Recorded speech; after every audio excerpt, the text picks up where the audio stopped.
நான் எவ்வளவு காலமா கத்திக்கிட்டு இருக்கிறேன். நடவடிக்கை எடுங்க, நடவடிக்கை எடுங்க, நடவடிக்கை எடுங்க, முன்னெச்சரிக்கை நடவடிக்கை எடுங்க. இன்னொன்னு, சென்னையில் உள்ள வானொலி நிலையத்தை மூடிடணும். அது தேவையில்லை, வேஸ்ட். இந்த வேலையை ஒரு 5வது படிக்கிற பையன் பண்ணிட்டு போவான். என்ன பண்ணுவாங்க? தமிழ்நாட்டில் பல மாவட்டங்கள் பரவலாக மழை பெய்யும், சில மாவட்டங்களில் கொஞ்சம் கனமான மழை பெய்யும், ஒரு சில மாவட்டங்களில் காற்றுடன் மழை பெய்யும். இது எங்களுக்கு தெரியாதா? அது நீங்க சொல்லிதான் எங்களுக்கு தெரியணுமா? அப்புறம் எதுக்கு நீங்க தொழில்நுட்பம் வச்சிருக்கீங்க? உலகம் முழுவதும் நவீன தொழில்நுட்பத்திற்கு மாறிட்டு வருது.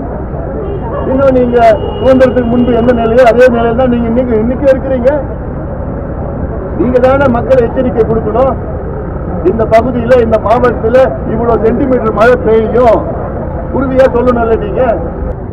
அதனால இதுல நிவாரண பணிகள் வேகப்படுத்தணும். சரி, நார்மலா பெய்யறத விட ஜாஸ்தியா பெய்யும்ன்றதுக்கு எடுத்த ஏற்பாடு என்ன? அது கூட அங்க இல்லைங்களே. நார்மலா மழை வெள்ளம் வரக்கூடிய நிலைமைன்னா கூட அந்த மாவட்டங்களில் பொறுப்புள்ள அமைச்சர்களும் பொறுப்புள்ள அதிகாரிகளும் இருந்து மக்களை மீட்டிருக்கணுமா இல்லையா? எப்போ போனாங்க அங்கே மந்திரிகள்? எப்போ போனாங்க? நேஷ்னல் டிசாஸ்டர் ரிலீஃப் டீம் போகிறதுக்கு முன்னாடி தமிழ்நாடு அரசுலேருந்து அங்கே யாராவது இருந்தாங்களா? இல்லைங்களே. நார்மல் மழை மாதிரி வரும், சாதாரண வெள்ளம் தான் வரும் அப்படின்னா கூட அப்போ கூட நீங்கள் இருந்திருக்கலாமே. ஸோ குற்றம் சொல்கிறதுக்கு ரொம்ப சுலுவுங்க. ஆனால் நான் சயின்டிஃபிக் விவரத்தோடு கொடுக்குறேன் உங்களுக்கு. இத்தனை பேசுகிறவங்க தயவு பண்ணி ஒரு அமைச்சர் சொன்னதை வச்சுட்டு நான் பதில் சொல்கிறேன். 4000 கோடி ரூபாய் செலவழித்து அதில் 92% மொத்தம் செலவழிச்சுட்டாங்க.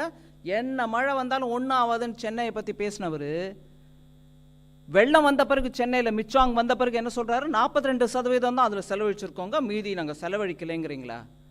4000 கோடி செலவு பண்ணுங்கன்னு கொடுத்துருக்கிற பணத்தை, நீங்களே செலவு பண்ணியிருக்கோன்னு சொன்ன பணத்தை எங்கே போட்டீங்க? அந்த நம்பர் ஏன் மாறுது?